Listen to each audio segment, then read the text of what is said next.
subscribe to our channel and press the bell button for latest educational videos. Okay friends, today we mainly discuss about the one important topic, that is to transport system. ಸಾಗಾಣಿಕಾ ಕ್ರಿಯೆ ಅಂತಂದು ಸಾಗಾಣಿಕಾ ವ್ಯೂಹ ಅಂತ ಹೇಳ್ತೀವಿ.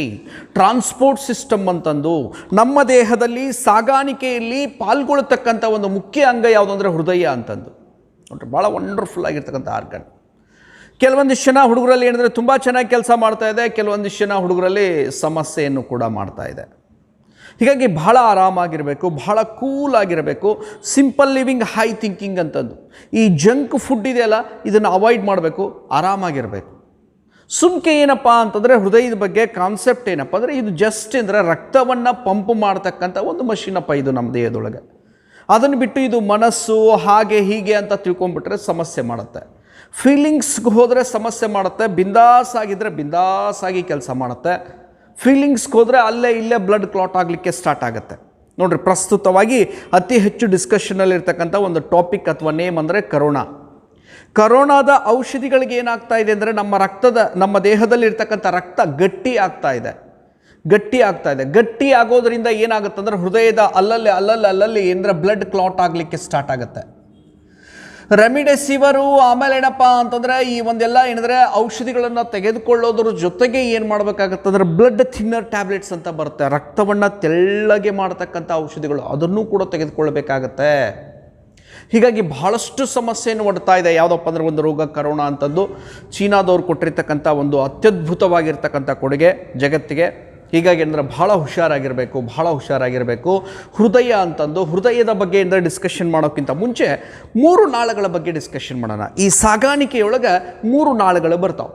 ಅದರೊಳಗೆ ಮೊದಲಿದ್ದು ಯಾವುದಪ್ಪ ಅಂದರೆ ಅಪಧಮನಿಗಳು ಅಂತಂದು, arteries ಅಂತ ಹೇಳ್ತೀವಿ. ಅಪಧಮನಿಗಳು, ಆರ್ಟರೀಸ್ ಅಂತ ಹೇಳ್ತೀವಿ. ಅಪಧಮನಿಗಳು ಅಂತಂದು. ಎರಡನೇದ್ದು ಯಾವುದಪ್ಪ ಅಂತಂದರೆ ಅಭಿಧಮನಿಗಳು, ವೇನ್ಸ್ ಅಂತ ಹೇಳ್ತೀವಿ. ಅಭಿಧಮನಿಗಳು. ಮೂರನೇದ್ದು ಯಾವುದಪ್ಪ ಅಂದರೆ ಲೋಮನಾಳಗಳು, ಕ್ಯಾಪಿಲರೀಸ್ ಅಂತ ಹೇಳ್ತೀವಿ. ನೋಡ್ರಿ, ಕ್ಯಾಪಿಲರೀಸ್ ಅಂತಂದು ನಮ್ಮ ದೇಹದಲ್ಲಿ ಮುಖ್ಯವಾಗಿ ಏನಪ್ಪ ಅಂತಂದರೆ 3 ನಾಳಗಳು. ಮೊದಲೇದ್ದು ಅಪಧಮನಿ ಅಂತಂದು, ಹೃದಯದಿಂದ ರಕ್ತವನ್ನು ಸಾಗಿಸುವ ನಾಳಗಳಿಗೆ, ಸಿಂಪಲ್ ಇದೆ ನೋಡ್ರಿ, ಹೃದಯದಿಂದ ರಕ್ತವನ್ನು ಸಾಗಿಸುವ ನಾಳಗಳಿಗೆ ಅಪಧಮನಿಗಳು ಎನ್ನಲಾಗುತ್ತದೆ. ಹೃದಯಕ್ಕೆ ರಕ್ತವನ್ನು ಪೂರೈಸುವ ನಾಳಗಳಿಗೆ ಅಭಿಧಮನಿಗಳು ಅಥವಾ ವೇನ್ಸ್ ಅಂತ ಹೇಳ್ತೀವಿ. ವೇನ್ಸ್ ಅಂತಂದು. ಹೃದಯದಿಂದ ರಕ್ತವನ್ನು ಸಾಗಿಸುವ ನಾಳಗಳಿಗೆ ಅಪಧಮನಿಗಳು, ಹೃದಯಕ್ಕೆ ರಕ್ತವನ್ನು ಪೂರೈಸುವ ನಾಳಗಳಿಗೆ ಅಭಿಧಮನಿಗಳು, ಅಪಧಮನಿ ಮತ್ತು ಅಭಿಧಮನಿಗಳನ್ನು ಕೂಡಿಸುವ ನಾಳಗಳಿಗೆ ಲೋಮನಾಳಗಳು, ಕ್ಯಾಪಿಲರೀಸ್ ಅಂತ ಹೇಳ್ತೀವಿ. These are the tubes which joins the arteries and veins. ಅಂತ ಹೇಳ್ತೀವಿ. These are the arteries mainly circulates the blood from the heart. These are the veins mainly provides the blood to the heart. ಒಂದು ರಕ್ತವನ್ನು ಸಾಗಿಸ್ತಕ್ಕಂಥ ನಾಳ, ಇನ್ನೊಂದು ರಕ್ತವನ್ನು ಪೂರೈಕೆ ಮಾಡ್ತಕ್ಕಂಥ ನಾಳ. ಇದು ಅಪಧಮನಿ ಮತ್ತು ಅಭಿಧಮನಿಗಳನ್ನು ಕೂಡಿಸ್ತಕ್ಕಂಥ ನಾಳ ಯಾವುದಂದರೆ ಲೋಮನಾಳಗಳು ಅಂತ ಹೇಳ್ತೀವಿ. 3 ನಾಳಗಳು. ಇದಾದ ಮೇಲೆ ನೆಕ್ಸ್ಟ್ ಬರ್ತಕ್ಕಂಥ ಒಂದು ಇಂಪಾರ್ಟೆಂಟ್ ಆಗಿರ್ತಕ್ಕಂಥ ಟರ್ಮು 8 ಪದಗಳಿವು.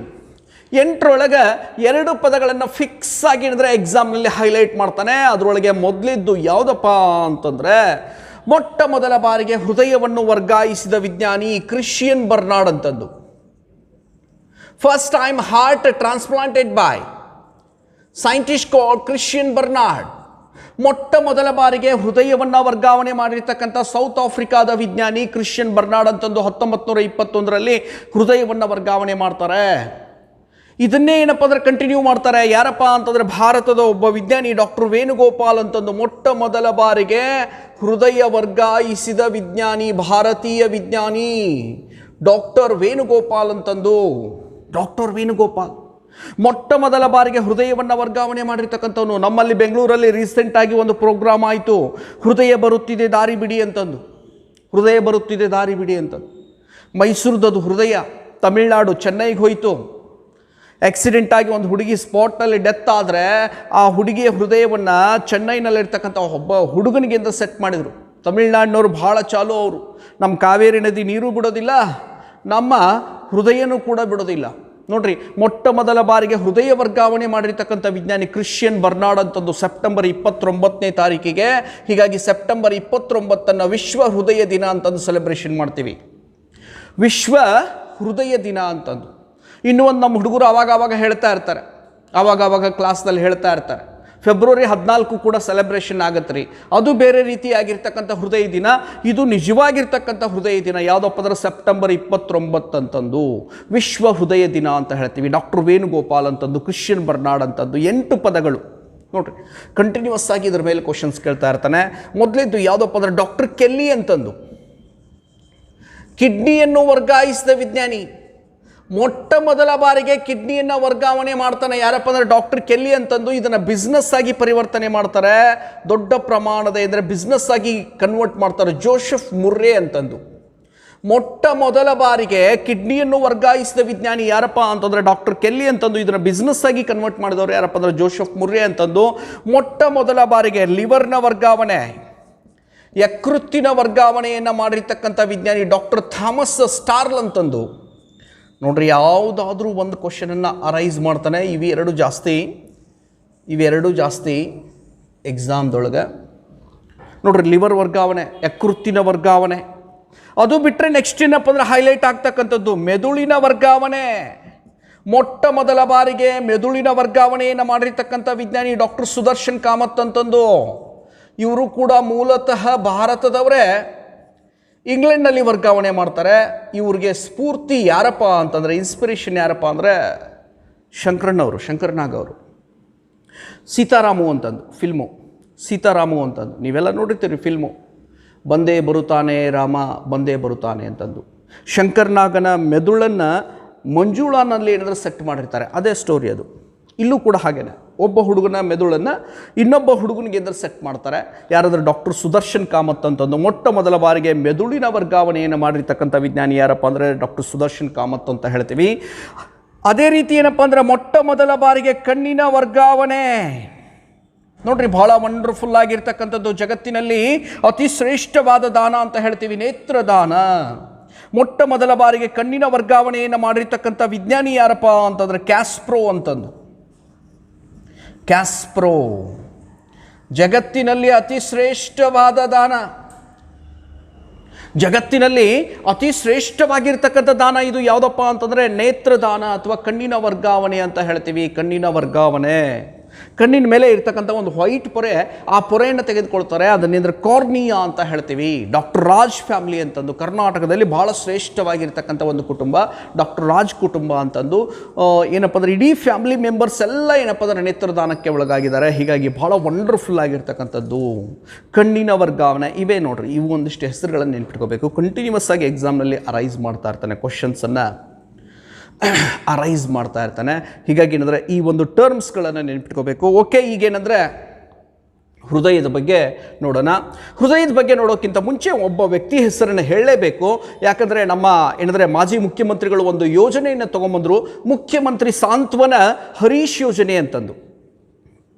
ಅದಕ್ಕೆ ನಮ್ಮ ಹುಡುಗರಿಗೆ ಆವಾಗ ಹೇಳ್ತಾ ಇರ್ತೀವಿ, ಬೈಕ್ಗಳನ್ನು ಹೊಡಿಬೇಕಾದಾಗ ಬಹಳ ಹುಷಾರಾಗಿರಬೇಕು ಅಂತಂದು. ಮುಖ್ಯಮಂತ್ರಿ ಸಾಂತ್ವನ ಹರೀಶ್ ಯೋಜನೆ ಅಂತಂದು ಸಿದ್ದರಾಮಯ್ಯನವರು ತೊಗೊಂಬಂದ್ರು ಈ ಯೋಜನೆಯನ್ನು. ನೆಲಮಂಗಲದವನು ಹರೀಶ್ ಅಂತಂದು ಆಕ್ಸಿಡೆಂಟ್ ಆದಮೇಲೆ ತನ್ನ ಹೃದಯವನ್ನು, ಕಣ್ಣನ್ನು ದಾನ ಮಾಡಿದ. ಆಕ್ಸಿಡೆಂಟ್ ಆದಮೇಲೂ ಕೂಡ ದಾನ ಮಾಡಲಿಕ್ಕೆ ಏನಂದರೆ ಇನ್ಸ್ಪಿರೇಷನನ್ನು ಕೊಟ್ಟ, ಎಲ್ಲರಿಗೂ ಹೇಳಿದ. ಹೀಗಾಗಿ ಏನಂದ್ರೆ ಅವನ ಹೆಸರಿನ ಮೇಲೆ ಒಂದು ಯೋಜನೆ. ಆಕ್ಸಿಡೆಂಟ್ ಆದ ಸ್ಪಾಟ್ನಲ್ಲೇ ಏನಪ್ಪ ಅಂತಂದರೆ ಟ್ರೀಟ್ಮೆಂಟ್ಗೆ 25,000 ಕೊಡ್ತಾರೆ. ಮತ್ತು ಏನಪ್ಪ ಅಂದರೆ ನೆಕ್ಸ್ಟ್ ಟ್ರೀಟ್ಮೆಂಟ್ಗೂ ಕೂಡ ಅವ್ರಿಗೆ ಏನಂದರೆ ಹಣದ ಸಹಾಯವನ್ನು ಮಾಡ್ತಾರೆ. ಹೀಗಾಗಿ ಏನಪ್ಪ ಅಂತಂದರೆ ಬಹಳ ಅತ್ಯದ್ಭುತವಾಗಿರ್ತಕ್ಕಂಥ ಯೋಜನೆ. ಒಂದು 3 ಸಲ ಕೇಳಿದ ನಮಗೆ PSIನಲ್ಲಿ. ಅಪಘಾತದ ಸಂದರ್ಭದಲ್ಲಿ ನೀಡಲಾಗುವ ಯೋಜನೆ ಇದಾಗಿದೆ, ಮುಖ್ಯಮಂತ್ರಿ ಸಾಂತ್ವನ ಹರೀಶ್ ಯೋಜನೆ ಅಂತಂದು. ಅದಾದಮೇಲೆ ಈಗ ಏನಂದರೆ ಹೃದಯದ ಬಗ್ಗೆ ನೋಡೋಣ. ಬಹಳ ಅತ್ಯದ್ಭುತವಾಗಿರ್ತಕ್ಕಂಥ ಅಂಗ ಎದೆಯ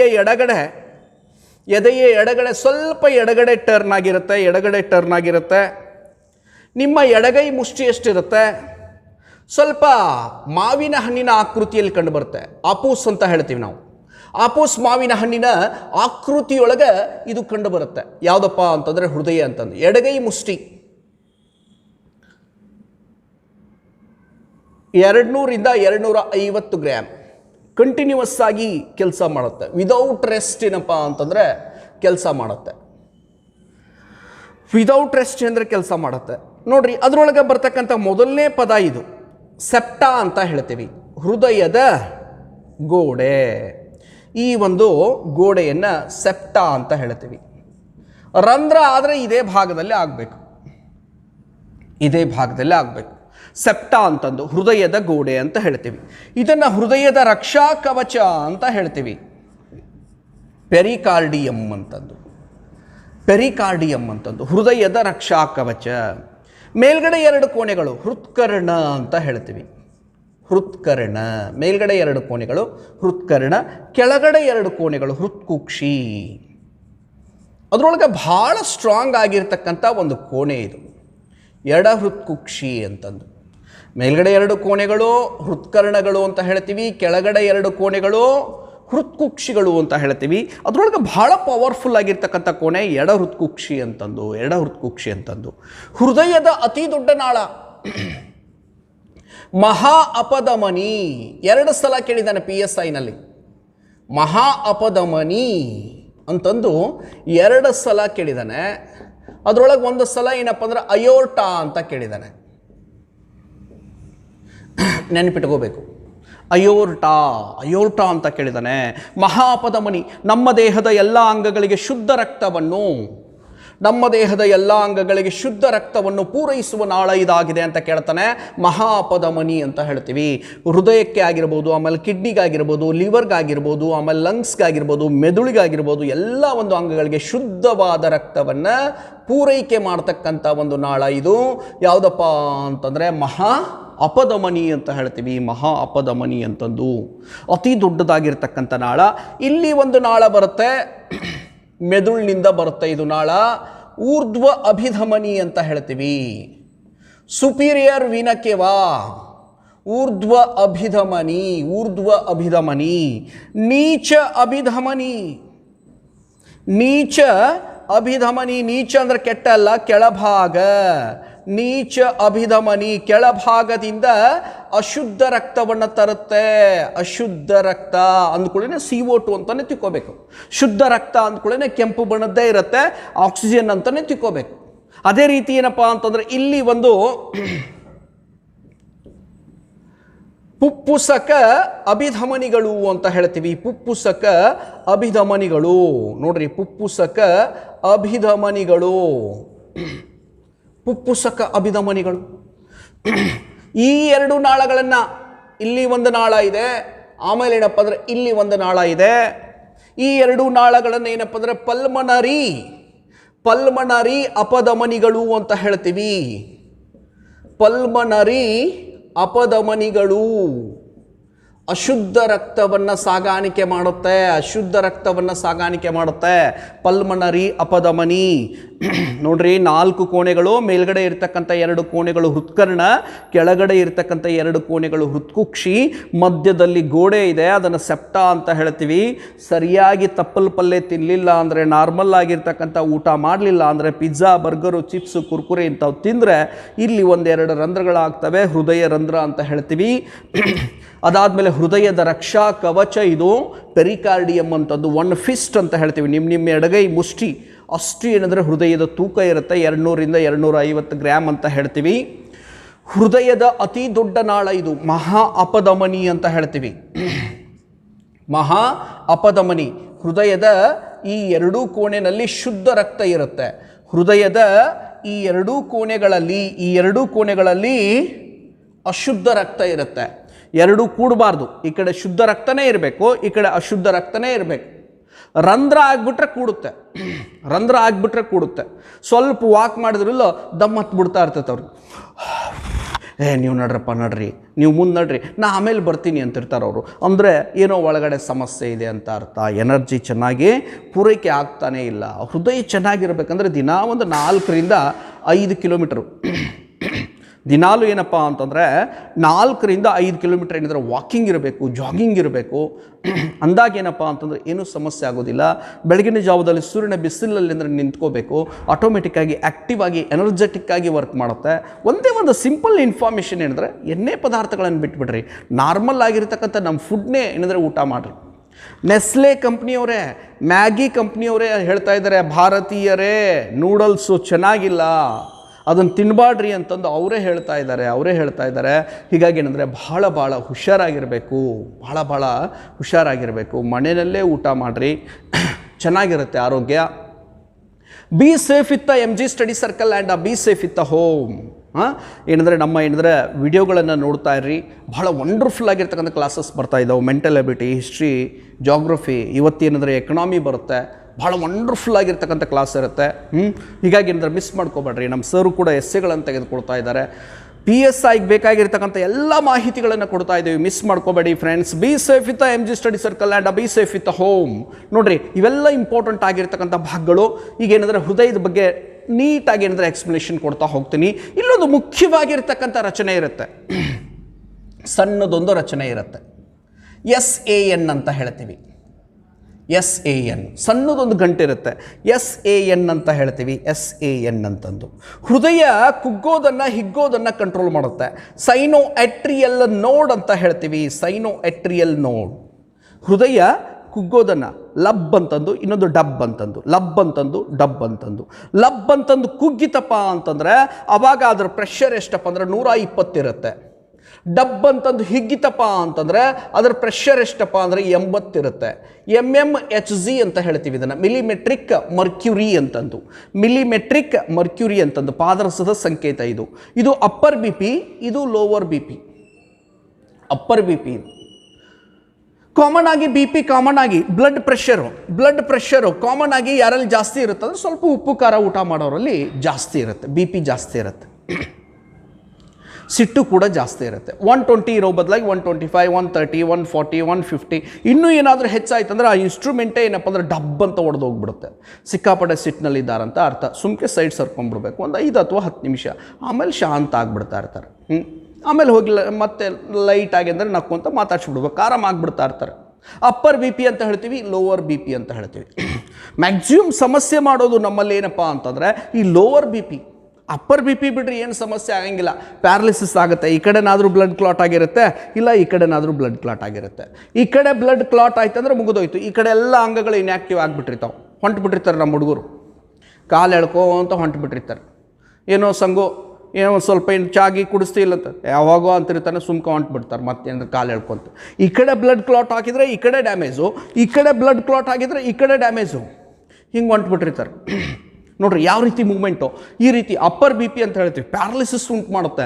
ಆದರೆ ಲೋವರ್ ಬಿ ಪಿ ಇದೆಯಲ್ಲ, ಬಿ ಪಿ ಏನಾದರೂ ಕಡಿಮೆ ಆಯಿತು ಅಂದರೆ ವಿಕೆಟ್ ಹಾರಿಸುತ್ತೆ, ಇದು ಬಿಡೋದೇ ಇಲ್ಲ. ಹೀಗಾಗಿ ಬ್ಲಡ್ ಪ್ರೆಷರ್ ಅಂತ ಹೇಳ್ತೀವಿ, ರಕ್ತದೊತ್ತಡ, ಇದು ಕಂಟ್ರೋಲ್ನಲ್ಲಿ ಇರಬೇಕಂದ್ರೆ ಬೆಳಗಿನ ಜಾವದಲ್ಲಿ ಬಿಸಿಲಲ್ಲಿ ನಿಂತ್ಕೋಬೇಕು.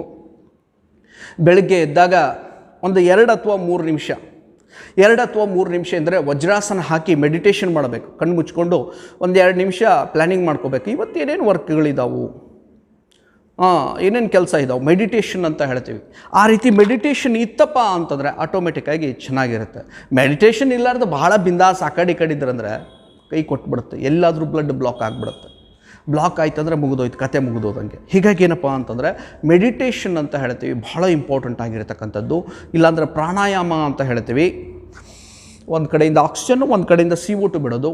ಇಲ್ಲಾಂದರೆ ಕಪಾಲ್ಭಾತಿ ಅಂತ ಹೇಳ್ತೀವಿ, ಜೋರಾಗಿ ಗಾಳಿಯನ್ನು ಹೊಡೆಯೋದು. ಇಲ್ಲ ಕಣ್ಣು ಮುಚ್ಕೊಂಡು ಏನಪ್ಪ ಅಂದರೆ ಒಂದು 2 ನಿಮಿಷ ಅಥವಾ 3 ನಿಮಿಷ ಕೂತ್ಕೊಳ್ಳೋದು.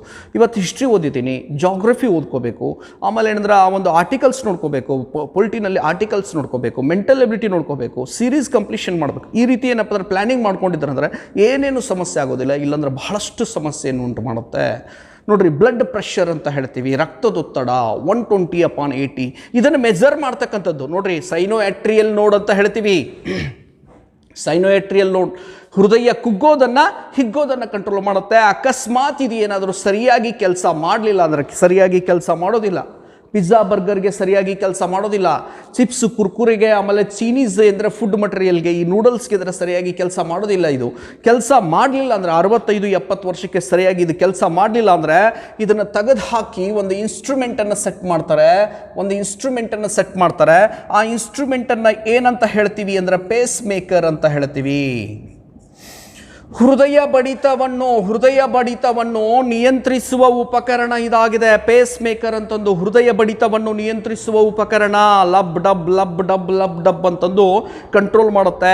ಯಾವುದಪ್ಪ ಅಂದ್ರೆ ಪೇಸ್ ಮೇಕರ್ ಅಂತಂದು ನೋಡ್ರಿ, ಇಲ್ಲೇ ಏನಪ್ಪ ಅಂದ್ರೆ ರಕ್ತದೊತ್ತಡವನ್ನು ಅಳಿತಕ್ಕಂಥ ಉಪಕರಣ. ಇದು ಯಾವುದಪ್ಪ ಅಂದ್ರೆ ಸ್ಪಿಗ್ಮೋ ಮಾನೋಮೀಟರ್ ಅಂತಂದು. ಸ್ಪಿಗ್ಮೋ ಮಾನೋಮೀಟರ್ ಕೈಗೆ ಹಾಕೇನಪ್ಪ ಅಂತಂದರೆ ಇದನ್ನು ಮೆಜರ್ ಮಾಡ್ತಾ ಇರ್ತಾರೆ. ಸ್ಪಿಗ್ಮೋ ಮಾನೋಮೀಟರ್ ಅಂತಂದು 120/80, 120 ಅಪ್ಪರ್ ಬಿ ಪಿ, 80 ಅಂದರೆ ಲೋವರ್ ಬಿ ಪಿ. ಈ ಸ್ಪಿಗ್ಮೋ ಮಾನೋಮೀಟರನ್ನು ಕಂಡು ಹಿಡಿದಿರ್ತಕ್ಕಂಥ ವಿಜ್ಞಾನಿ ಯಾರಪ್ಪ ಅಂದ್ರೆ ರಿವೇರಾ ರಾಕಿ ಅಂತಂದು. B.Ed ಎಕ್ಸಾಮ್ದೊಳಗೆ ಕೇಳಿದಾನೆ ಇದನ್ನು. B.Ed ಎಕ್ಸಾಮ್ದೊಳಗೆ ಕೇಳಿದಾನೆ, ಟೀಚರ್ಸ್ ಎಕ್ಸಾಮ್ದೊಳಗೆ ಕೇಳಿದಾನೆ. ಕಂಟಿನ್ಯೂಸ್ ಆಗಿ ಕ್ವಶನ್ಸ್ ಬರ್ತಾ ಇದೆ. ಸ್ಪಿಗ್ಮೋ ಮಾನೋಮೀಟರ್ ಅನ್ನು ಕಂಡು ಹಿಡಿದ ವಿಜ್ಞಾನಿ ಇವರಾಗಿದ್ದಾರೆ ರಿವೇರಾ ರಾಕಿ ಅಂತಂದು. ಕಂಟಿನ್ಯೂಸ್ ಆಗಿ ಬರ್ತಾ ಇದೆ. ನಮಗೆ PSIನಲ್ಲಿ ಏನಂತ ಬರ್ತಾ ಇದೆಯಪ್ಪ ಅಂತಂದರೆ ಸ್ಟೆಥಸ್ಕೋಪ್ ಅನ್ನು ಕಂಡು ಹಿಡಿದ ವಿಜ್ಞಾನಿ ಇವರಾಗಿದ್ದಾರೆ ರೆನೆ ಲೆನೆಕ್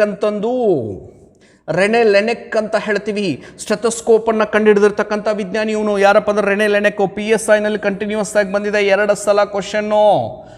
ಸ್ಟೆಥೋಸ್ಕೋಪನ್ನು ಕಂಡು ಹಿಡಿದ ವಿಜ್ಞಾನಿ ಇವರಾಗಿದ್ದಾರೆ ರೆನೆ ಲೆನೆಕ್ ಅಂತಂದು. ಈ ಸಲ ಮೇ ಬಿ ಏನಪ್ಪ ಅಂದರೆ ಕರೋನಾ ರೋಗ ಬಂದಿರೋದ್ರಿಂದ ಆಕ್ಸಿಮೀಟರ್ ಮೇಲೆ ಕ್ವಶನ್ ಬರ್ಬೋದು. ಆಮ್ಲಜನಕದ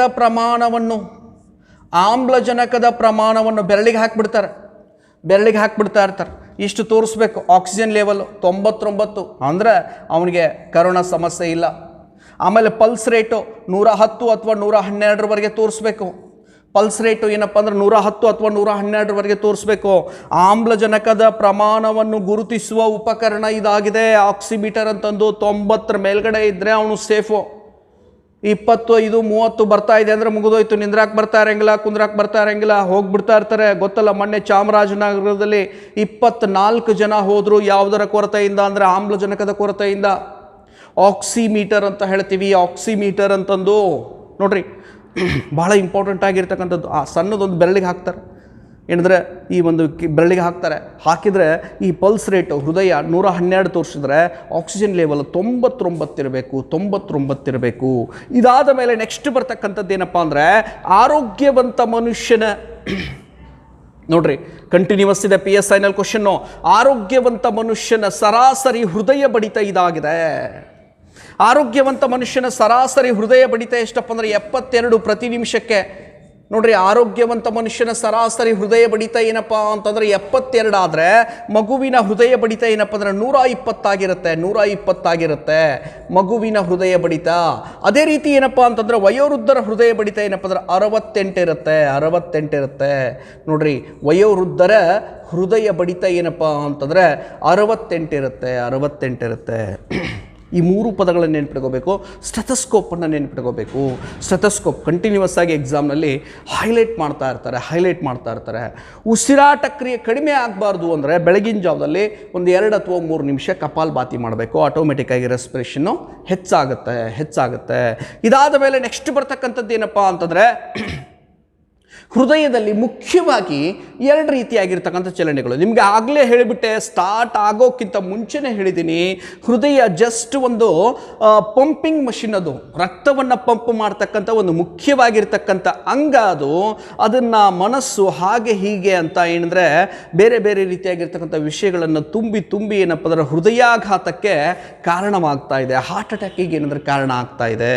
ನೋಡ್ರಿ, ಅದರೊಳಗೆ ಏನಪ್ಪ ಅಂತಂದರೆ ಬಹಳ ವಿಶೇಷವಾಗಿರ್ತಕ್ಕಂಥದ್ದು ಯಾವುದಪ್ಪ ಅಂದರೆ ಹೃದಯದಲ್ಲಿ 2 ರೀತಿಯಾಗಿರ್ತಕ್ಕಂಥ ಚಲನೆಗಳು. ಒಂದು ದೈಹಿಕ ಚಲನೆ, ಇನ್ನೊಂದು ಸಿಸ್ಟಮಿಕ್ ಮೂಮೆಂಟ್ ಅಂತ ಹೇಳ್ತೀವಿ. ಪಲ್ಮನರಿ ಚಲನೆ. ದೈಹಿಕ ಚಲನೆ ಅಂತಂದರೆ ಶುದ್ಧ ರಕ್ತ. ನೋಡ್ರಿ, ಶುದ್ಧ ರಕ್ತ ಮಹಾ ಅಪಧಮನಿಯ ಮೂಲಕ ಶುದ್ಧ ರಕ್ತ ಮಹಾ ಅಪಧಮನಿಯ ಮೂಲಕ ನಮ್ಮ ದೇಹದ ಎಲ್ಲ ಅಂಗಗಳಿಗೆ ಪೂರೈಕೆಯಾಗುವುದಕ್ಕೆ. ಶುದ್ಧ ರಕ್ತ ಮಹಾ ಅಪಧಮನಿಯ ಮೂಲಕ ನಮ್ಮ ದೇಹದ ಎಲ್ಲ ಅಂಗಗಳಿಗೆ ಪೂರೈಕೆಯಾಗುವುದಕ್ಕೆ ನಾವೇನಂತ ಹೇಳ್ತೀವಿ ಅಂದರೆ ದೈಹಿಕ ಚಲನೆ ಅಂತ ಹೇಳ್ತೀವಿ. ಇದರ ಅಪೋಸಿಟ್ ಪಲ್ಮನರಿ ಚಲನೆ. ಅಶುದ್ಧ ರಕ್ತ ನೋಡ್ರಿ, ಅಶುದ್ಧ ರಕ್ತ ಪಲ್ಮನರಿ ಅಪಧಮನಿಗಳ ಮೂಲಕ. ನೋಡ್ರಿ, ಇಲ್ಲಿ 2 ನಾಳಗಳಿದಾವೆ. ಒಂದು ಏನಪ್ಪ ಅಂದ್ರೆ ಬಲ ಶ್ವಾಸಕೋಶಕ್ಕೆ, ಇನ್ನೊಂದು ಎಡ ಶ್ವಾಸಕೋಶಕ್ಕೆ ಹೋಗುತ್ತೆ. ಅಶುದ್ಧ ರಕ್ತ ಹೋಗುತ್ತೆ. ಎಲ್ಲಿಗೆ ಹೋಗುತ್ತಪ್ಪ ಅಂತಂದರೆ ಈ ಒಂದು ಅಲ್ವಿಯೋಲೈ ಅಂತ ಬರುತ್ತೆ. ಅಲ್ವಿಯೋಲೈ ಅಂತಂದು ಶ್ವಾಸಕೋಶದೊಳಗೆ ಒಂದು ಸಣ್ಣ ಕೋಣೆ ಇದು. ಈ ಕೋಣೆಯೊಳಗೆ ಏನಿರಬೇಕಪ್ಪ ಅಂದರೆ ಆಮ್ಲಜನಕ ಇರಬೇಕು. ಈ ಕೋಣೆಯೊಳಗೆ ಆಮ್ಲಜನಕ ಇರಬೇಕು. ಪಲ್ಮನರಿ ಏನಪ್ಪ ಅಂದ್ರೆ ಚಲನೆ ಅಂತ ಹೇಳ್ತೀವಿ. ಈ ಒಂದು ಅಲ್ವಿಯೋಲೈ ಅನ್ನೋ ಒಂದು ಕೋಣೆಯೊಳಗೆ ಏನಿರಬೇಕಂದ್ರೆ ಆಮ್ಲಜನಕ ಇರಬೇಕು.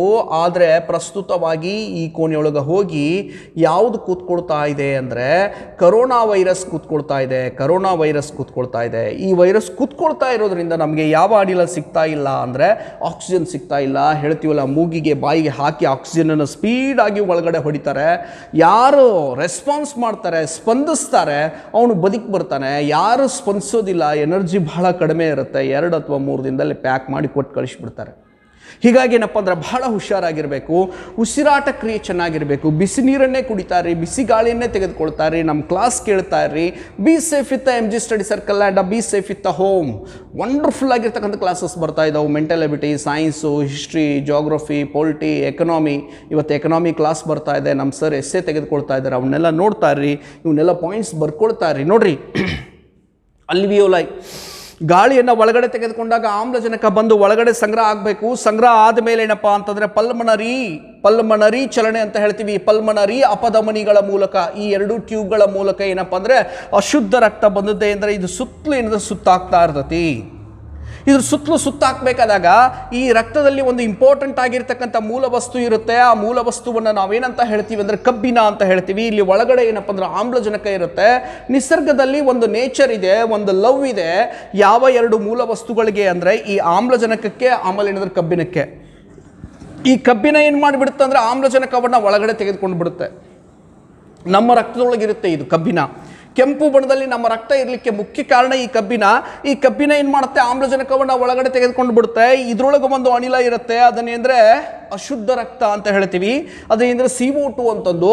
ಆ CO2 ಏನಂದ್ರೆ ಆಮ್ಲಜನಕ ಈ ಕಡೆ ಒಳಗಡೆ ಬಂತಂದ್ರೆ ಇದು ಹೊರಗಡೆ ಬಂದುಬಿಡುತ್ತೆ. ಹೀಗಾಗಿ ನಾವು ತೆಗೆದುಕೊಳ್ತಕ್ಕಂಥ ಒಂದು ಅನಿಲ ಯಾವುದಂದರೆ ಆಮ್ಲಜನಕ. ನಾವು ಹೊರಗಡೆ ಬಿಡ್ತಕ್ಕಂಥ ಅನಿಲ ಯಾವುದಪ್ಪ ಅಂತಂದರೆ CO2. ನೋಡ್ರಿ, ಇದನ್ನೇ ಏನಂದ್ರೆ ಉಚ್ಛ್ವಾಸ ಮತ್ತು ನಿಶ್ವಾಸ ಅಂತ ಹೇಳ್ತೀವಿ. ಅಶುದ್ಧ ರಕ್ತ ಇದ್ದಿದ್ದು ಶುದ್ಧ ರಕ್ತವಾಗಿ ಪರಿವರ್ತನೆ ಆಗೋದಿಲ್ಲಪ್ಪ ಅಂದರೆ ಶ್ವಾಸಕೋಶದಲ್ಲಿ 2 ಚಲನೆಗಳು. ಒಂದು ದೈಹಿಕ ಚಲನೆ, ಇನ್ನೊಂದು ಪಲ್ಮನರಿ ಚಲನೆ. ಈ ಪಲ್ಮನರಿ ಚಲನೆ ಅಂತಂದರೆ ಈ ಪಲ್ಮನರಿ ಅಪಧಮನಿಗಳ ಮೂಲಕ ಶ್ವಾಸಕೋಶಕ್ಕೆ ಹೋಗುತ್ತೆ ರಕ್ತ.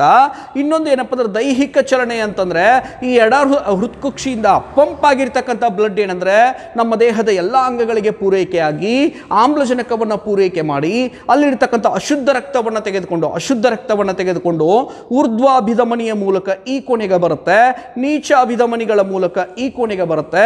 ಇಲ್ಲಿಂದ ಏನಂದ್ರೆ ತ್ರಿದಳ ಕವಾಟ ಅಂತ ಇರುತ್ತೆ, ಈ ಕವಾಟದಲ್ಲಿ ಬೀಳುತ್ತೆ. ಬಿದ್ದ ಮೇಲೆ ಇಲ್ಲಿಂದ ಪಂಪ್ ಆಗಿ ಮತ್ತೆ ಶ್ವಾಸಕೋಶಕ್ಕೆ ಹೋಗುತ್ತೆ. ಶ್ವಾಸಕೋಶದಲ್ಲಿ ಮತ್ತೆ ಅಶುದ್ಧ ರಕ್ತ ಇದ್ದುದು ಶುದ್ಧ ರಕ್ತವಾಗಿ ಪರಿವರ್ತನೆಯಾಗಿ ಇಲ್ಲಿ 2 ನಾಳಗಳು ಬರ್ತವೆ.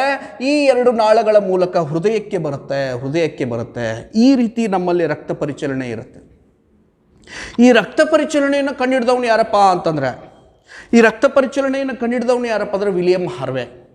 ಹೃದಯ ವರ್ಗಾವಣೆ ಮಾಡಿದವನು ಯಾರಪ್ಪ ಅಂದರೆ ಕ್ರಿಶ್ಚಿಯನ್ ಬರ್ನಾರ್ಡ್. ನೋಡ್ರಿ, ಹಿಂಗೆ ಏನಾದರೂ ಡಿಫ್ರೆನ್ಸ್ ಮಾಡ್ಕೊಳ್ತಾ ಇರಬೇಕು. ಅಂದಾಗ ಮಾತ್ರ ನಾವು ಎಕ್ಸಾಮ್ಸ್ನಲ್ಲಿ ಸಕ್ಸಸ್ ಆಗ್ತೀವಿ, ಇಲ್ಲಾಂದರೆ ಟಫ್ ಆಗ್ತಾ ಹೋಗುತ್ತೆ. ನೆಕ್ಸ್ಟ್ ಹೃದಯದ ತೊಂದರೆಗಳನ್ನು ನೋಡೋಣ. ಹಾರ್ಟ್ ಪ್ರಾಬ್ಲಮ್ಸ್ ಅದರೊಳಗೆ ಬಹಳಷ್ಟು ಫೇಮಸ್ಸು ನಮ್ಮ ಇಂಡಿಯಾದೊಳಗೆ. ಏನದು? ಹಾರ್ಟ್ ಅಟ್ಯಾಕ್ ಅಂತದ್ದು, ಹೃದಯಾಘಾತ. ಈ ಹೃದಯಾಘಾತ ಆಗಲಿಕ್ಕೆ ಮುಖ್ಯ ಕಾರಣ ಯಾವುದಪ್ಪ ಅಂದರೆ ಕರೋನರಿ ಅಂತಂದು. 2 ಸಲ ಕೇಳಿದಾನೆ ಕ್ವಶನ್ನು. ಹಾರ್ಟ್ ಅಟ್ಯಾಕ್ ಅಥವಾ ಹೃದಯಾಘಾತ, ಹೃದಯ ಸ್ತಂಭನ ಅಂತ ಹೇಳ್ತೀವಿ. ಹೃದಯಾಘಾತಕ್ಕೆ ಕಾರಣವಾದ ನಾಳ ಕರೋನರಿ ಅಂತ ಹೇಳ್ತೀವಿ. 2 ಸಲ ಕೇಳಿದಾನೆ. ಈ ಹೃದಯ ಇದೆಯಲ್ಲ, ಹೃದಯ ನಮ್ಮ ದೇಹದ ಎಲ್ಲ ಅಂಗಗಳಿಗೆ ಶಕ್ತಿಯನ್ನು ಪೂರೈಕೆ ಮಾಡಿದ್ರೆ ಹೃದಯಕ್ಕೆ ಶಕ್ತಿಯನ್ನು ಪೂರೈಕೆ ಮಾಡ್ತಕ್ಕಂಥ ನಾಳ ಇದು ಕರೋನರಿ. ಇದರೊಳಗೆ ಏನಾದರೂ ಸಮಸ್ಯೆ ಆದರೆ ಹಾರ್ಟ್ ಅಟ್ಯಾಕ್ ಆಗುತ್ತೆ. ಸ್ಲೋ ಆಗಿ ಹೇಳ್ತೀನಲ್ಲ, ಈ ಕರೋನಾ ರೋಗ ಬಂದ ಮೇಲೆ ಹೇಳ್ತೀನಲ್ಲ, ನಮ್ಮ ರಕ್ತ ಬಹಳಷ್ಟು ಕ್ಲಾಟ್ ಆಗ್ತಾ ಇದೆ. ಸ್ಲೋ ಆಗಿ ಏನಂದರೆ ಡಿಪೋಸಿಷನ್ ಆಗ್ತಾ ಇದೆ. ಸ್ಲೋ ಆಗಿ ಏನಪ್ಪ ಅಂದರೆ ಈ ಕರೋನರಿನಲ್ಲಿ ಅಥವಾ ಈ ನಾಳಗಳಲ್ಲಿ ಡಿಪೋಸಿಷನ್ ಆಗಲಿಕ್ಕೆ ಸ್ಟಾರ್ಟ್ ಆಯ್ತು ಅಂದರೆ ಅವಾಗ ಏನಾಗ್ತಾ ಇರ್ತದೆ ಅಂದರೆ ಎಡಗೈ ಪೇನ್ ಆಗ್ತಾ ಇರ್ತೈತಿ. ಯಾಕಂದರೆ ಹೃದಯ ಇದೆಯಲ್ಲ, ಎದೆಯ ಎಡಭಾಗದಲ್ಲಿ ಸ್ವಲ್ಪ ಎಡಗಡೆ ಟರ್ನ್ ಆಗಿರುತ್ತೆ. ಮಹಾಪಧಮನಿ ಈ ಎಡಗೈಗೆ ಲಿಂಕ್ ಇರುತ್ತೆ. ಅಲ್ಲೇನಾದರೂ ಬ್ಲಡ್ ಕ್ಲಾಟ್ ಆಗ್ಲಿಕ್ಕತ್ತಂದ್ರೆ ಮುಗಿದೋಯ್ತು, ಎಡಗೈ ಮಾತು ಕೇಳೋದೇ ಇಲ್ಲ, ಜುಮ್ ಮಾಡ್ಲಿಕ್ಕೆ ಹತ್ಬಿಡುತ್ತೆ. ನಮ್ಮ ಹುಡುಗರು ಬರ್ತಾ ಇರ್ತಾರೆ, ಯಾಕೋ ಈ ಕಡೆ ಸ್ವಲ್ಪ ನೋವಾದಂಗೆ ಆಗ್ತಾ ಇದೆ, ಧಾರವಾಡಕ್ಕೆ ಹೊಸದಾಗಿ ಬಂದಿಯೇನೋ, ಊಟ ಸರಿ ಆಗ್ತಾ ಇಲ್ಲನೋ, ಅಸಿಡಿಟಿ ಆಗ್ತಾ ಇದೆಯೇನೋ ಅಂತ ನಾವು ಕೇಳ್ತಾ ಇರ್ತೀವಿ. ಇಲ್ಲ ಸರ್, ಊಟ ಎಲ್ಲ ಸರಿ ಆಗುತ್ತೆ. ಹಾಗಾದ್ರೆ ಒಂದು ಸಲ SDMಗೆ ಹೋಗಿ ಬಾ. ಅವ್ರು ಸ್ಕ್ಯಾನಿಂಗ್ ಕೊಡ್ತಾ ಇರ್ತಾರೆ, ECG ಮಾಡ್ತಾ ಇರ್ತಾರೆ. ಕ್ಲಾಟ್ ಆಗ್ತಾ ಇದೆ ಸರ್, ಎಷ್ಟು ಕ್ಲಾಟ್ ಆಗಿದೆ? ಏನಿಲ್ಲರಿ, ಒಂದು 60-70 ಕ್ಲಾಟ್ ಆಗಿದೆ, 60-70% ಕ್ಲಾಟ್ ಆಗಿದೆ. ಹಾಗಂದ್ರೆ ಊರಿಗೆ ಕಳಿಸ್ಬಿಡ್ರಿ. ಅವ್ರು ಏನು ಮಾಡ್ತಾ ಇರ್ತಾರೆ ಅಂದರೆ ಬೈಪಾಸ್ ಸರ್ಜರಿ ಮಾಡ್ತಾ ಇರ್ತಾರೆ. ನೋಡಿರಿ, ಹಾರ್ಟ್ ಅಟ್ಯಾಕ್ ಫಸ್ಟ್ ಸ್ಟೇಜ್ ಅಂತ ಹೇಳ್ತೀವಿ. ಸ್ವಲ್ಪ ಕ್ಲಾಟ್ ಆಗಿರುತ್ತೆ. ಆವಾಗಲೇ ಏನು ಮಾಡಿಬಿಡ್ಬೇಕಂದ್ರೆ ಉಪ್ಪು, ಖಾರ, ಎಣ್ಣೆ ಪದಾರ್ಥಗಳನ್ನು, ಈ ಜಂಕ್ ಫುಡ್ಡನ್ನು ಬಿಟ್ಬಿಡ್ಬೇಕು. ನಾರ್ಮಲ್ ಆಗಿರ್ತಕ್ಕಂಥ ಫುಡ್ಡನ್ನು ತೆಗೆದುಕೊಳ್ಳಿಕ್ಕೆ ಸ್ಟಾರ್ಟ್ ಮಾಡಬೇಕು. ಅಂದಾಗ ಮಾತ್ರ ರಿಕವರಿ ಆಗುತ್ತೆ. ಇರ್ಲಿ ತಗೋ, ಏನಾಗೋದಿಲ್ಲ ಅಂತಂದು ಮತ್ತೆ ಎಣ್ಣೆ ಪದಾರ್ಥಗಳನ್ನು, ಉಪ್ಪು, ಖಾರ ಇವನ್ನೆಲ್ಲ ತೊಗೊಳ್ಳಿಕ್ಕೆ ಸ್ಟಾರ್ಟ್ ಮಾಡಿದ್ರೆ ಅಂದರೆ ಮುಗಿದೋಯ್ತು. ಹಾರ್ಟ್ ಅಟ್ಯಾಕ್ ಸೆಕೆಂಡ್ ಸ್ಟೇಜ್ ಅಂತ ಹೇಳ್ತೀವಿ. ಡಿಪಾಸಿಷನ್ ಹೆಚ್ಚಾಗುತ್ತೆ. ಆವಾಗಲೂ ಕೂಡ ಕೇಳಲಿಲ್ಲ ಅಂದರೆ ಕಂಪ್ಲೀಟ್ ಆಗಿ ಬ್ಲಾಕ್ ಆಗುತ್ತೆ. ಅದನ್ನೇನಂದ್ರೆ ಹಾರ್ಟ್ ಅಟ್ಯಾಕ್ ಥರ್ಡ್ ಸ್ಟೇಜ್ ಅಂತ ಹೇಳ್ತೀವಿ. ಹೃದಯಾಘಾತದ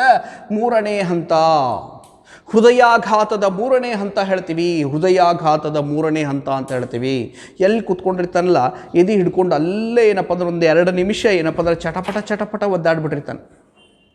ಅದನ್ನೇನಪ್ಪ ಅಂದ್ರೆ ಹಾರ್ಟ್ ಅಟ್ಯಾಕ್ ಥರ್ಡ್ ಸ್ಟೇಜ್ ಅಂತ ಹೇಳ್ತೀವಿ. ಯಾರಾದರೂ ಭಾಳ ಎಕ್ಸ್ಪರ್ಟ್ ಇದ್ದವ್ರು ಏನು ಮಾಡ್ತಾ ಇರ್ತಾರೆ ಅಂದರೆ ಎದೆ ಭಾಗದಲ್ಲಿ ಕೈ ಇಟ್ಟೆ ಅಂದರೆ ಜೋರಾಗಿ ಅಂದರೆ ಪುಷಪ್ ಕೊಡ್ತಾ ಇರ್ತಾರೆ. ಆಟೋಮೆಟಿಕ್ಕಾಗಿ ರಿಕವರಿ ಆಗಿಬಿಡ್ತಾರೆ. ಮತ್ತು ಒಂದು 8 ದಿನ ಆರಾಮಾಗಿಬಿಡ್ತಾ ಇರ್ತಾರೆ. ಅಷ್ಟರೊಳಗೆ ಬೈಪಾಸ್ ಸರ್ಜರಿ ಮಾಡಿ ರಿಕವರಿ ಮಾಡಿಬಿಡ್ತಾ ಇರ್ತಾರೆ. ಇಲ್ಲಾಂದ್ರೆ ಕೆಲವೊಂದಿಷ್ಟು ಜನ ಏನು ಮಾಡ್ತಾ ಇರ್ತಾರೆ ಅಂದರೆ ಆಕ್ಸಿಜನ್ ಪಂಪಿಂಗ್ ಅಂತ ಮಾಡ್ತಾ ಇರ್ತಾರೆ. ಅವ್ರಿಗೆ ಮೌತ್ ಟು ಮೌತ್ ಅಂದರೆ ಆಕ್ಸಿಜನ್ ಕೊಡ್ತಾ ಇರ್ತಾರೆ. ಆಕ್ಸಿಜನ್ ಕೊಟ್ಟಾಗ ಏನಪ್ಪ ಅಂದ್ರೆ ಪಟ್ನ ರಿಕವರಿ ಆಗಿಬಿಡ್ತಾ ಇರ್ತಾರೆ. ಸ್ಲೋ ಆಗಿ ಕಣ್ಗಳು ಏನಿದ್ರೆ ಕ್ಲೋಸ್ ಆಗ್ತಾ ಇರ್ತವೆ, ಆಕ್ಸಿಜನ್ ಕೊರತೆ ಆಗ್ತಾ ಇರ್ತೈತಿ. ಮೌತ್ ಟು ಮೌತ್ ಅಂದರೆ ಆಕ್ಸಿಜನ್ ಕೊಟ್ಟರಪ್ಪ ಅಂದ್ರೆ ಪಟ್ನ ಬ್ಲಿಂಕ್ ಮಾಡಿಬಿಡ್ತಾರೆ. ಬ್ಲಿಂಕ್ ಮಾಡಿದ್ರಂದ್ರೆ ಅವನು ಮತ್ತೆ ರಿಕವರಿ ಆದಂಗೆ, ಇಲ್ಲ ಅಂದರೆ ಮುಗಿದು ಹೋಗಿದೆ. ನೋಡ್ರಿ, ಈ ರೀತಿ ಬರುತ್ತೆ ಆಕ್ಸಿಜನ್ ಪಂಪಿಂಗ್ ಅಂತ ಹೇಳ್ತೀವಿ. ಇಲ್ಲ ಕ್ಲಾಟ್ ಆಗ್ತಾ ಇದೆಯಪ್ಪ, ಕಂಪಲ್ಸರಿ ಕ್ಲಾಟ್ ಆಗ್ತಾ ಇದೆ ಅಂದರೆ ಏನು ಮಾಡ್ತಾರೆ ಅಂದರೆ ನಮ್ಮ ಡಾಕ್ಟರ್ಸು ಎಡಗಾಲಲ್ಲಿ ಒಂದು ಟ್ಯೂಬ್ ಇರುತ್ತೆ, ಸೆಫಾಲಿಕ್ ಅಂತಂದು. ಆ ಟ್ಯೂಬನ್ನು ತೊಗೊಂಡು ಬಂದು ಇಲ್ಲಿ ಏನಪ್ಪ ಅಂದರೆ ಜಾಯಿನ್ ಮಾಡ್ತಾರೆ. ಇದನ್ನು ನಾವೇನಂತ ಹೇಳ್ತೀವಿ ಅಂದರೆ ಬೈಪಾಸ್ ಸರ್ಜರಿ ಅಂತ ಹೇಳ್ತೀವಿ. ಬೈಪಾಸ್ ಸರ್ಜರಿ ನೋಡ್ರಿ, ಬೈಪಾಸ್ ಸರ್ಜರಿ ಅಂತ ಹೇಳ್ತೀವಿ. ಎಡಗಾಲಿನಲ್ಲಿರ್ತಕ್ಕಂಥ ಸೆಫಾಲಿಕ್ ಟ್ಯೂಬನ್ನು ಕಟ್ ಮಾಡ್ಕೊಂಡು ಬಂದು ಇಲ್ಲಿ ಜಾಯಿನ್ ಮಾಡ್ತಾರೆ. ಬ್ಲಡ್ ಏನಪ್ಪ ಅಂತಂದರೆ ಈ ರೋಡ್ ಮೂಲಕ ಹೋಗೋ ಬದಲಾಗಿ ಸ್ವಲ್ಪ ಇಲ್ಲಿ ಬೈಪಾಸ್ ತೆಗೆದುಕೊಳ್ಳೋದು, ಇದನ್ನೇನಿದ್ರೆ ಬೈಪಾಸ್ ಸರ್ಜರಿ ಅಂತ ಹೇಳ್ತೀವಿ. ಇಲ್ಲ ಭಾಳ ಸ್ವಲ್ಪ ಕಡಿಮೆ ಪ್ರಮಾಣದಲ್ಲಿ ಬ್ಲಾಕ್ ಆಗ್ತಾ ಇದೆ ರೀ ಅಂತ ಅಂದ್ಕೊಳ್ಳೆ ಎಂಜಿಯೋಗ್ರಾಫಿ ಅಂತ ಮಾಡ್ತಾರೆ. ಇಲ್ಲಿ ಏನಪ್ಪ ಅಂದ್ರೆ ಮಹಾಪಧಮನಿ ಟ್ಯೂಬ್ ಇರುತ್ತೆ, ಇಲ್ಲಿ ಒಂದು ಬಬಲನ್ನು ಬಿಡ್ತಾರೆ. ಆ ಒಂದು ಟ್ಯೂಬ್ ಮೂಲಕ ಬಬಲನ್ನು ಬಿಡ್ತಾರೆ. ಆ ಬಬಲ್ ಏನಂದರೆ ಇಲ್ಲಿ ಬಂದು ಏನು ಮಾಡುತ್ತಂದರೆ ಇಲ್ಲಿ ಕ್ಲಾಟ್ ಆಗಿರ್ತಕ್ಕಂಥದ್ದನ್ನೆಲ್ಲನೂ ಕ್ಲೀನ್ ಮಾಡುತ್ತೆ. ಎಂಜಿಯೋಗ್ರಾಫಿ ಅಂತ ಹೇಳ್ತೀವಿ. ಆ ಬಬಲ್ ಬಂದು ಇಲ್ಲೆಲ್ಲ ಕ್ಲಾಟ್ ಆಗಿರ್ತಕ್ಕಂಥದ್ದನ್ನು ಕ್ಲೀನ್ ಮಾಡುತ್ತೆ. ಇಲ್ಲ ಕ್ಲೀನ್ ಮಾಡ್ಲಿಕ್ಕೆ ಬರಲ್ಲ, ಅಷ್ಟು ಡಿಪಾಸಿಷನ್ ಆಗಿದೆ ಅಂದಾಗ ಬೈಪಾಸ್ ಸರ್ಜರಿಗೆ ಹೋಗ್ತಾರೆ. ಒಂದು ಟ್ಯೂಬನ್ನು ಹಾಕ್ತಾರೆ. ಅದಕ್ಕೆ ಎಣ್ಣೆ ಪದಾರ್ಥಗಳನ್ನು ಅವಾಯ್ಡ್ ಮಾಡಿರಿ. ನಾರ್ಮಲ್ ಫುಡ್ಡು ನೋಡಿರಿ, ಈ ಏನಂದ್ರೆ ತಪ್ಪಲು ಪಲ್ಯ ಇರಬೇಕು ಆಹಾರದೊಳಗೆ. ದಿನಾಲೂ ಒಂದು 4-5 ಕಿಲೋಮೀಟ್ರ್ ವಾಕಿಂಗ್ ಮಾಡ್ತಾ ಇರಬೇಕು. ಚಿಕ್ಕ ಮಕ್ಕಳು ದೊಡ್ಡವ್ರ ಜೊತೆಗೆ ಮಾತನಾಡ್ತಾ ಇರಬೇಕು, ಆರಾಮಾಗಿರಬೇಕು. ಜೀವನವೇ ಹೋರಾಟವೇ ಜೀವನ. ಹೀಗೆಲ್ಲ ಇದ್ರಪ್ಪ ಅಂದರೆ ನಗ್ತಾ ಇದ್ರಪ್ಪ ಅಂತಂದ್ರೆ ಏನೂ ಸಮಸ್ಯೆ ಆಗಲ್ಲ. ಯಾವಾಗಲೂ ಮುಖ ಗಂಟು ಹಾಕ್ಕೊಂಡಿದ್ರು ಮುಗಿದೋಯ್ತು ನೋಡ್ರಿ, ಬರಬಾರ್ದು ಸಮಸ್ಯೆಗಳು ಬರ್ತಾವೆ. ಕೆಲವೊಂದಿಷ್ಟು ಜನ ಹುಡುಗರಿಗೆ ನಾವು ಸಿಕ್ಕಾಪಟ್ಟೆ ನಗಿಸ್ತಾ ಇರ್ತೀವಿ, ಆದರೂ ಸ್ಮೈಲ್ ಬರ್ತಾನೆ ಇರೋಂಗಿಲ್ಲ, ಫುಲ್ ಸೀರಿಯಸ್ಸಾಗಿ ಕೂತ್ಕೊಂಡಿರ್ತಾರೆ. ಅವ್ರದ್ದು ಲೈಫ್ ಏನಪ್ಪ ಅಂತಂದರೆ ಕಂಪ್ಲೀಟಾಗಿ ಏನಪ್ಪ ಅಂದ್ರೆ ಕಡಿಮೆ ಆಗುತ್ತೆ. ನಗ್ಬೇಕ್ರಿ ಸರ್, ಅದೇನಪ್ಪ ಅಂತಂದರೆ ಈ ರೀತಿ ಸಮಸ್ಯೆ ನೋಡ್ರಿ, ಬೈಪಾಸ್ ಸರ್ಜರಿ ಅಂತ ಹೇಳ್ತೀವಿ. ಬೈಪಾಸ್ ಸರ್ಜರಿ ಅಂತಂದು ಹಾರ್ಟ್ ಅಟ್ಯಾಕ್, ಇದನ್ನು 2 ಸಲ ಕೇಳಿದಾನೆ PSIನಲ್ಲಿ. ಹೃದಯ ಆಘಾತಕ್ಕೆ ಕಾರಣವಾದ ನಾಳ ಇದಾಗಿದೆ, ಕರೋನರಿ ಅಂತಂದು. ಅದಾದ ಮೇಲೆ ನೆಕ್ಸ್ಟ್ ಹೈಲೈಟ್ ಆಗ್ತಕ್ಕಂಥದ್ದು, ಇಂಪಾರ್ಟೆಂಟ್ ಆಗಿರ್ತಕ್ಕಂಥದ್ದು ಯಾವುದು ಅಂದರೆ ಬ್ಲೂ ಬೇಬಿ ಡಿಸೀಸ್ ಅಂತಂದು. ಬ್ಲೂ ಬೇಬಿ ಡಿಸೀಸ್, ನೀಲಿ ಮಗು ಕಾಯಿಲೆ. ನೀಲಿ ಮಗು ಕಾಯಿಲೆ ಅಂತಂದು ಬ್ಲೂ ಬೇಬಿ ಡಿಸೀಸ್. ಮಗುವಿನ ಮುಖನಾದರೂ ಆಗಿರ್ಬೋದು, ನಾಲ್ಗೆನಾದರೂ ಆಗಿರ್ಬೋದು, ಕಣ್ಣಾದರೂ ಆಗಿರ್ಬೋದು, ನೀಲಿ ಬಣ್ಣಕ್ಕೆ ತಿರುಗುತ್ತೆ. ಕಿವಿನಾದರೂ ಆಗಿರ್ಬೋದು, ನೀಲಿ ಬಣ್ಣಕ್ಕೆ ತಿರುಗುತ್ತೆ. ಅದನ್ನು ಬ್ಲೂ ಬೇಬಿ ಡಿಸೀಸ್ ಅಂತ ಹೇಳ್ತೀವಿ. ಹೃದಯದ ಅತಿ ದೊಡ್ಡ ನಾಳ ಇದು. ಹೃದಯದ ಅತಿ ದೊಡ್ಡ ನಾಳ ಮಹಾ ಅಪಧಮನಿ. ಇದು ಯಾವಾಗಲೂ ಎಡ ಹೃತ್ಕುಕ್ಷಿನಲ್ಲೇ ಇರಬೇಕು. ಈ ಕಡೆ ಇರಬೇಕಾಗಿರ್ತಕ್ಕಂಥ ನಾಳ ಈ ಕಡೆ ಶಿಫ್ಟ್ ಆಗಿಬಿಟ್ಟಿರ್ತದೆ. ಹೃದಯದ ಅತಿ ದೊಡ್ಡ ನಾಳ, ಹೃದಯದ ಅತಿ ದೊಡ್ಡ ನಾಳ ಮಹಾ ಅಪಧಮನಿ. ಹೃದಯದ ಅತಿ ದೊಡ್ಡ ನಾಳ, ಹೃದಯದ ಅತಿ ದೊಡ್ಡ ನಾಳ ಮಹಾ ಅಪಧಮನಿ ತನ್ನ ಸ್ಥಾನವನ್ನು ಬದಲಾಯಿಸುವುದರಿಂದ, ಹೃದಯದ ಅತಿ ದೊಡ್ಡ ನಾಳ ಮಹಾ ಅಪಧಮನಿ ತನ್ನ ಸ್ಥಾನವನ್ನು ಬದಲಾಯಿಸುವುದರಿಂದ ಉಂಟಾಗುವ ತೊಂದರೆಗೆ ನಾವೇನಂತ ಹೇಳ್ತೀವಿ ಅಂದರೆ ಬ್ಲೂ ಬೇಬಿ ಡಿಸೀಸ್ ಅಂತ ಹೇಳ್ತೀವಿ. This one is the one important disease mainly due to the displacement of aorta. ನೋಡ್ರಿ, ಮಹಾ ಅಪಧಮನಿ ತನ್ನ ಸ್ಥಾನವನ್ನು ಬದಲಾವಣೆ ಮಾಡೋದ್ರಿಂದ ಉಂಟಾಗ್ತಕ್ಕಂಥ ಸಮಸ್ಯೆ. ಈ ಕಡೆ ಇರಬೇಕಾಗಿರ್ತಕ್ಕಂಥ ನಾಳ ಇದು, ನಮ್ಮ ದೇಹಕ್ಕೆ ಶುದ್ಧ ರಕ್ತವನ್ನು ಪೂರೈಕೆ ಮಾಡಬೇಕಾದಂಥ ನಾಳ ಇದು. ಇದು ಬಂದು ಈ ಕಡೆ ಕುತ್ಕೊಂಡ್ಬಿಟ್ಟಿರ್ತದೆ. ಈ ಕಡೆ ಬಂದೇನಾದರೂ ಕುತ್ಕೊಳ್ತಪ್ಪ ಅಂದ್ರೆ ನಮ್ಮ ದೇಹದ ಎಲ್ಲ ಅಂಗಗಳಿಗೆ ಏನಂದರೆ ಅಶುದ್ಧ ರಕ್ತ ಪೂರೈಕೆ ಆಗ್ಲಿಕ್ಕೆ ಸ್ಟಾರ್ಟ್ ಆಗುತ್ತೆ. ಅದೇ ತಾನೇ ಮಗು ಹುಟ್ಟಿರ್ತೈತಿ, ಹುಟ್ಟಿದಾಗ ಅದ್ರ ಕಣ್ಣು ನೀಲಿ ಬಣ್ಣಕ್ಕೆ ತಿರ್ಲಿಕ್ಕೆ ಹತ್ಬಿಡ್ತಾವೆ. ಡಾಕ್ಟ್ರ್ ನೋಡ್ತಾ ಇರ್ತಾನೆ, ನೀಲಿ ಬಣ್ಣಕ್ಕೆ ತಿರುಗ್ತಲ್ಲಪ್ಪ. ಅಷ್ಟೊಂದ್ರಾಗ ಕಿವಿ, ನಾಲಿಗೆ, ಮೂಗು ಎಲ್ಲ ಫೇಸ್ ಎಲ್ಲ ನೀಲಿ ಬಣ್ಣಕ್ಕೆ ತಿರುಗ್ಲಿಕ್ಕೆ ಸ್ಟಾರ್ಟ್ ಆಗುತ್ತೆ. ಅಂದರೆ ಆ ಮಗುವಿನ ರಕ್ತದಲ್ಲಿ ಯಾವುದರ ಪ್ರಮಾಣ ಹೆಚ್ಚಾಗ್ತಾ ಇದೆ ಅಂದರೆ ನೈಟ್ರೋಜನ್ ಕಂಟೆಂಟ್ ಹೆಚ್ಚಾಗ್ತಾ ಇದೆ. ಸಾರಜನಕದ ಪ್ರಮಾಣ ಆ ಮಗುವಿನ ದೇಹದಲ್ಲಿ ಹೆಚ್ಚಾಗುತ್ತೆ. ಹೆಚ್ಚಾಗೋದ್ರಿಂದ ಆ ಮಗು ಏನಂದರೆ ನೀಲಿ ಬಣ್ಣಕ್ಕೆ ತಿರುಗುತ್ತೆ.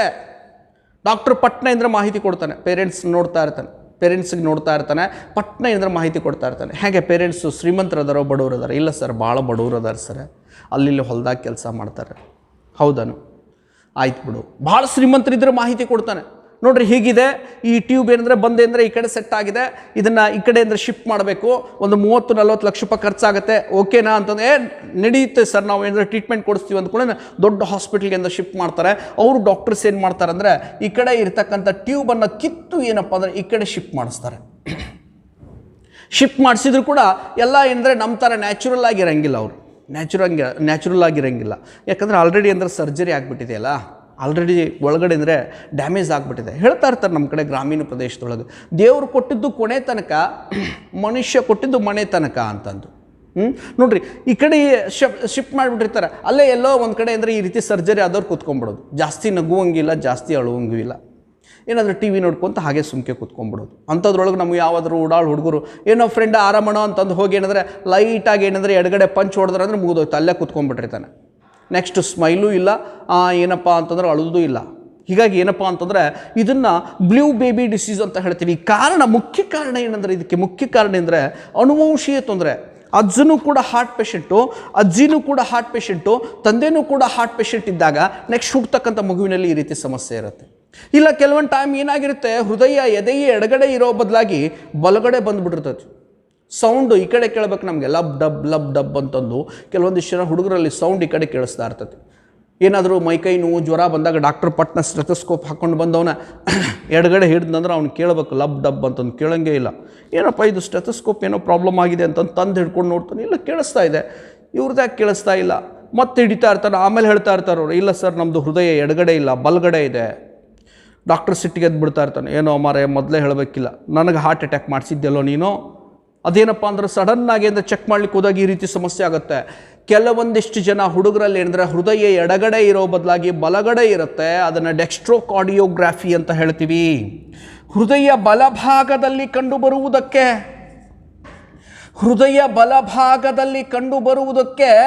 ಡೆಕ್ಸ್ಟ್ರೋಕಾರ್ಡಿಯೋಗ್ರಾಫಿ ಎನ್ನಲಾಗುತ್ತದೆ.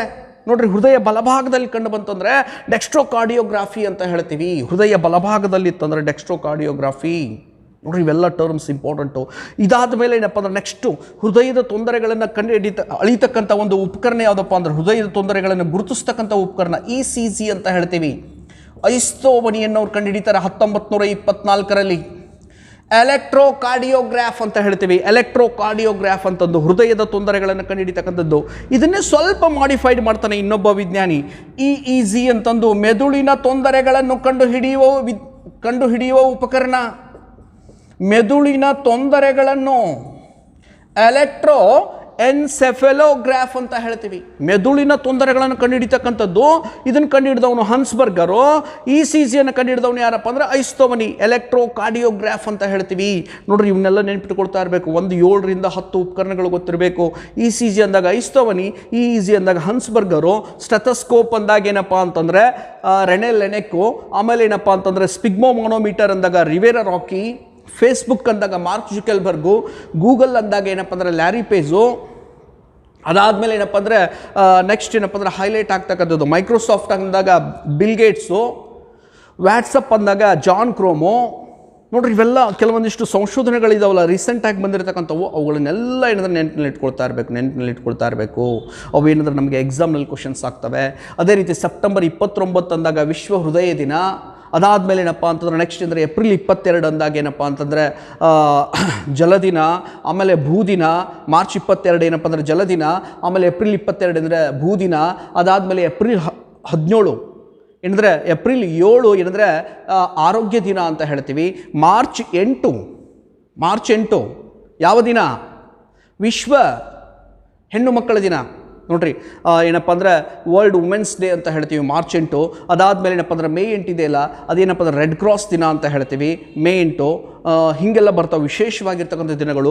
ಅವುಗಳ ಬಗ್ಗೆನೂ ಕೂಡ ನಿಮಗೆ ಅಂದರೆ ಮಾಹಿತಿ ಇರಬೇಕು. ಕೆಲವೊಂದಿಷ್ಟು ಇಂಪಾರ್ಟೆಂಟ್ ಆಗಿರುತ್ತೆ. PSIನಲ್ಲಿ 2 ದಿನ ಜಾಸ್ತಿ ಕೇಳ್ತಾನೆ. ಒಂದು ಪೊಲೀಸ್ ಧ್ವಜ ದಿನಾಚರಣೆ, ಇನ್ನೊಂದು ಹುತಾತ್ಮ ದಿನ ಅಂತಂದು. ಒಂದು ಏಪ್ರಿಲ್ 2, ಇನ್ನೊಂದು ಏನಪ್ಪ ಅಂದರೆ ಅಕ್ಟೋಬರ್ 21 ಅಂತಂದು. ಇವೆರಡು ದಿನಗಳನ್ನು ಜಾಸ್ತಿ ಕೇಳ್ತಾ ಇರ್ತಾನೆ ಎಕ್ಸಾಮ್ನಲ್ಲಿ. ಅವೆಲ್ಲ ದಿನಗಳನ್ನು ನೆನ್ಪಿಟ್ಕೋಬೇಕು. ಬಹಳ ಇಂಪಾರ್ಟೆಂಟ್ ಆಗಿರ್ತಕ್ಕಂಥ ಕಾನ್ಸೆಪ್ಟ್ ಇದರೊಳಗೆ ಬರ್ತಾ ಇರ್ತಾವೆ. ನೋಡ್ರಿ, ಹೃದಯಾಘಾತ, ನೀಲಿ ಮಗು ಕಾಯಿಲೆ. ಅದಾದಮೇಲೆ ನೆಕ್ಸ್ಟ್ ಬರ್ತಕ್ಕಂಥ ಇನ್ನೊಂದು ಮುಖ್ಯವಾಗಿರ್ತಕ್ಕಂಥ ಸಮಸ್ಯೆ ಏನಪ್ಪ ಅಂತಂದರೆ ಅಥೆರೋಸ್ಕ್ಲಿರೋಸಿಸ್ ಅಂತ ಹೇಳ್ತೀವಿ. ಅಥೆರೋಸ್ಕ್ಲಿರೋಸಿಸ್ ರಕ್ತದಲ್ಲಿ ಕೊಲೆಸ್ಟ್ರಾಲ್ ಪ್ರಮಾಣ ಹೆಚ್ಚಾಗುವುದರಿಂದ ರಕ್ತದಲ್ಲಿ ಕೊಲೆಸ್ಟ್ರಾಲ್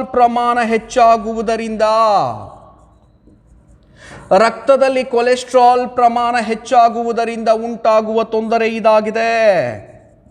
ರಕ್ತದಲ್ಲಿ ಕೊಲೆಸ್ಟ್ರಾಲ್ ಪ್ರಮಾಣ ಹೆಚ್ಚಾಗುವುದರಿಂದ ಉಂಟಾಗುವ ತೊಂದರೆ ಇದಾಗಿದೆ. ನೋಡ್ರಿ, ಮತ್ತೆ ಒನ್ಸ್ ಅಗೇನ್ ಎಣ್ಣೆ ಪದಾರ್ಥಗಳು ಸಮಸ್ಯೆ ಮಾಡುತ್ತೆ. ಹೀಗಾಗಿ ಎಣ್ಣೆ ಪದಾರ್ಥಗಳನ್ನು ಅವಾಯ್ಡ್ ಮಾಡಿರಿ. ಬಹಳ ಇಂಪಾರ್ಟೆಂಟ್ ಆಗಿರ್ತಕ್ಕಂಥ ಟಾಪಿಕ್ಕು ಹೃದಯ. Simple living, high thinking. ನಮ್ದು ಏನಿದೆಯಲ್ಲಪ್ಪ, ಫುಡ್ಡು, ರೊಟ್ಟಿ, ಪಲ್ಯ, ಅನ್ನ, ಸಾಂಬಾರು, ಮುದ್ದೆ ಇದೆಯಲ್ಲ, ಅದನ್ನಷ್ಟು ತೆಗೆದುಕೊಳ್ತಾ ಇರ್ರಿ, ಏನೂ ಸಮಸ್ಯೆ ಆಗೋದಿಲ್ಲ. ಸಿಂಪಲ್ ಲಿವಿಂಗ್, ಹೈ ಥಿಂಕಿಂಗ್ ಅಂತಂದು ಆ ರೀತಿ ಲೈಫ್ ಲೀಡ್ ಮಾಡಿರಿ, ಏನೇನು ಸಮಸ್ಯೆ ಆಗೋದಿಲ್ಲ, ಆರಾಮಾಗಿರ್ತೀರಿ. ಅದನ್ನು ಬಿಟ್ಟು ಸಡನ್ನಾಗಿ ಮಾಡಿಫೈಡ್ ಆಗ್ಲಿಕ್ಕೆ ಹೋಗ್ಬೇಡ್ರಿ, ಹೈಫೈ ಆಗ್ಲಿಕ್ಕೆ ಹೋಗ್ಬೇಡ್ರಿ. ಮುಂದೇನಪ್ಪ ಅಂದರೆ ವೈಫೈ ಆಗಿ ಹೋಗ್ಬಿಡ್ತೀರಿ. ಅದಾದ ಮೇಲೆ ಏನಪ್ಪ ಅಂತಂದರೆ ನಮ್ಮ ಒಂದು ಅಂದರೆ ಚಾನಲ್ ಜೊತೆಗೆ ಅಂದರೆ ಕಂಟಿನ್ಯೂಸ್ ಆಗಿ ಟಚ್ನಲ್ಲಿರಿ. ನಮ್ಮ ಕ್ಲಾಸಸ್ನೆಲ್ಲ ಅಬ್ಸರ್ವ್ ಮಾಡ್ತಾ ಇರ್ರಿ. ನಿಮ್ಮ ಹೆಲ್ತು ಕೂಡ ತುಂಬ ಚೆನ್ನಾಗಿರುತ್ತೆ. ಆಮೇಲೆ ಎಲ್ಲ ಅಚೀವ್ಮೆಂಟ್ಗಳನ್ನು ಮಾಡ್ತೀರಿ. ಫೈಟ್ ಮಾಡ್ತಾನೇ ಇರೋದು. ಜೀವನವೇ ಹೋರಾಟವೇ ಜೀವನ. ಹೀಗಾಗಿ ಏನಪ್ಪ ಅಂದರೆ ನಮ್ಮ ಕುವೆಂಪು ಅವರು ಕೂಡ ಅವಾಗವಾಗ ಹೇಳಿದ್ದಾರೆ ಬಹಳ ಅತ್ಯದ್ಭುತವಾಗಿರ್ತಕ್ಕಂಥ ಲೈನ್ಗಳನ್ನು ಹೇಳಿದ್ದಾರೆ. ನಡೆ ಮುಂದೆ ನುಗ್ಗಿ ನಡೆ ಮುಂದೆ, ಹಿಗ್ಗದೆ ಬಗ್ಗದೆ ಕುಗ್ಗದೆ ನುಗ್ಗಿ ನಡೆ ಮುಂದೆ ಅಂದಾಗ ಮಾತ್ರ ಅಚೀವ್ಮೆಂಟ್ಸ್ ಆಗುತ್ತೆ. ಫೈಟ್ ಮಾಡ್ತಾನೆ ಇರ್ರಿ, ನಮ್ಮ ಕ್ಲಾಸ್ ನೋಡ್ತಾನೆ ಇರ್ರಿ. ಹೃದಯದ ಬಗ್ಗೆ ಬರ್ತಕ್ಕಂಥ ವಂಡರ್ಫುಲ್ ಆಗಿರ್ತಕ್ಕಂಥ ಕಾನ್ಸೆಪ್ಟ್ಸು ಇವನ್ನೆಲ್ಲ ಪಾಯಿಂಟ್ಔಟ್ ಮಾಡಿಕೊಡ್ರಿ. ನೋಟ್ಸು ಏನಪ್ಪ ಅಂತಂದರೆ ನಮ್ಮದು MG ವಾಟ್ಸಪ್ ಗ್ರೂಪ್ ಇದೆ, ಟೆಲಿಗ್ರಾಮ್ ಗ್ರೂಪ್ ಇದೆ. ಆಮೇಲೆ ನಮ್ಮ ಚಾನಲಿಂದ ಸಬ್ಸ್ಕ್ರೈಬ್ ಮಾಡಿರಿ. ಭಾಳ ವಂಡರ್ಫುಲ್ ಆಗಿರ್ತಕ್ಕಂಥ ಕ್ಲಾಸಸ್ ಸಿಗುತ್ತೆ. ನಮ್ಮ ಸರು ಕೂಡ ಈಗ ಅಂದರೆ ಕ್ಲಾಸ್ ತಗೊಳ್ತಾರೆ, essay ಕ್ಲಾಸ್ಗಳನ್ನು ತಗೊಳ್ತಾರೆ, ಎಕನಾಮಿಕ್ ಕ್ಲಾಸ್ಗಳನ್ನು ತೆಗೆದುಕೊಳ್ತಾರೆ. ಇವನ್ನೆಲ್ಲ ಅಟೆಂಡ್ ಆಗಿರಿ. Be safe with the home and be safe with the MG study circle. Okay, thank you. ಮತ್ತೆ ಏನಂದರೆ ಇನ್ನೊಂದು ಇಂಪಾರ್ಟೆಂಟ್ ಆಗಿರ್ತಕ್ಕಂಥ ಟಾಪಿಕ್ ತೊಗೊಂಡು ಮತ್ತೆ ಬರ್ತೀನಿ, ಮಿಸ್ ಮಾಡ್ಕೋಬೇಡ್ರಿ. ಜೈ ಹಿಂದ್, ಜೈ ಕರ್ನಾಟಕ ಮಾತೆ. Okay, thank you.